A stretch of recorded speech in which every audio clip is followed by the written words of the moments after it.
The night was dark, and the sky glowed with a strange red fire. From far away, drums were beating as if the spirits themselves were calling for judgment. And in the center of the village, a woman sat weeping, clutching her face in her palms, whispering over and over, "What have I done? What shall I do now?"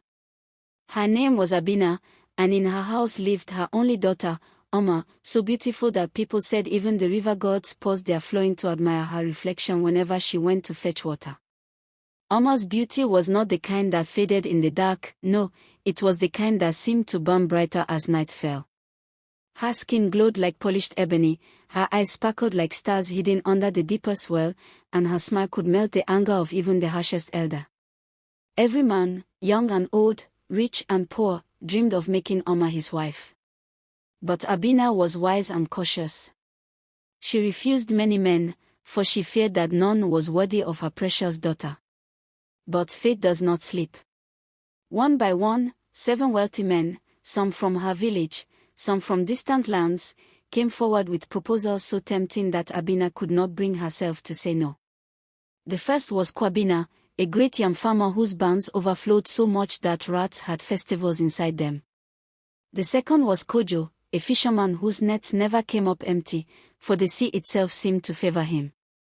The third was Mensa, a warrior with spears taller than palm trees and bracelets of gold stacked up to his elbows. The fourth was Yo, a merchant who traveled across deserts and returned with camels dripping with treasure. The fifth was Kofi, a hunter who walked with the confidence of a leopard and never returned from the forest empty-handed. The sixth was Kabina, a healer whose calabash contained herbs that cured both body and spirit. The seventh was Ajay, a prince from beyond the hills, carrying wealth so great that even the elders' eyes widened. Each one offered not just gifts but promises of protection, wealth, and joy.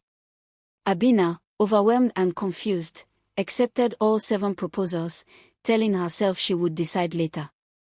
But later arrived too quickly. The day came when the 7 men demanded their weddings, each insisting Oma belonged to him. Abina's heart shook like a god in the wind.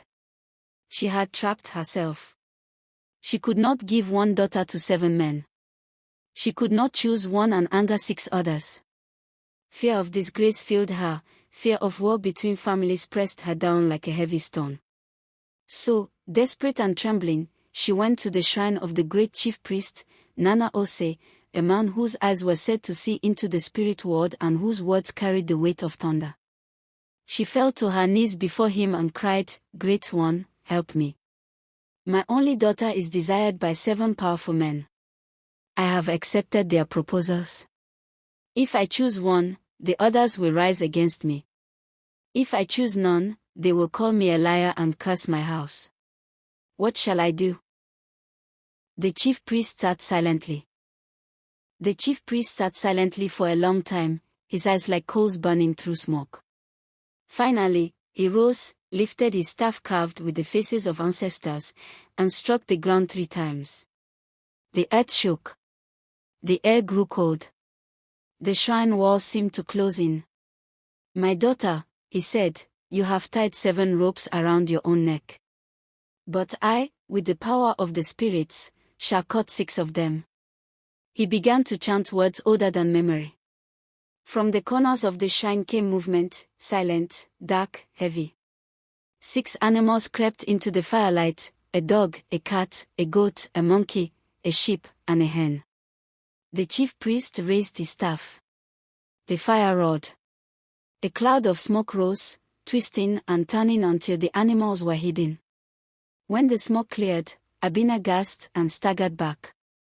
Before her stood 7 young women, each the mirror of Oma. They had the same face, the same eyes, the same smile. Even Abina herself could not tell who was her true daughter.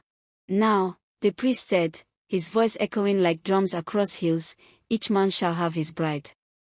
Let them marry, and let your shame be hidden."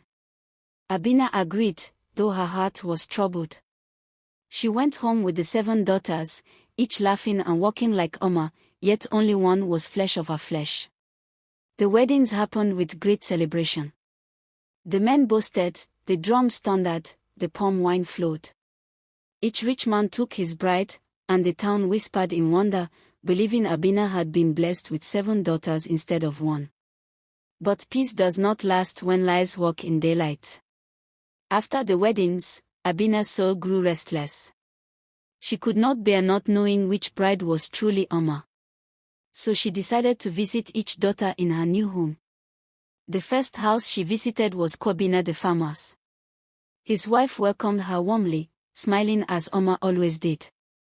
But when Abina sat to eat, the woman devoured yam so greedily, swallowing without chewing, that bits of food stuck to her lips. Abina's heart quivered. Amma had always eaten with grace, like a queen even in poverty. The second house was Kojo the fisherman's. His wife greeted her by the shore, her laughter sweet like waves. But when the tide rose high, the woman crouched, plunged her face into the water, and gulped like a fish. Abina nearly screamed. The third house was Mensa the warrior's. His wife looked glorious in gold, standing tall and proud. But at night, when the moon rose, Abina saw her sharpening her teeth against a stone. No, Abina whispered, this cannot be Oma. The fourth house was Ye the merchant's. His wife wore fine silks and welcomed Abina with gifts. Yet when night fell, Abina heard the sound of hoofs in the courtyard. She looked and saw the woman walking not on feet but on goat legs. The fifth house was Kofi the hunter's. His wife carried baskets from the forest and sang sweetly. But when a rabbit hopped across the path, the woman dropped her load and chased it on all fours, her voice turning into wild cries.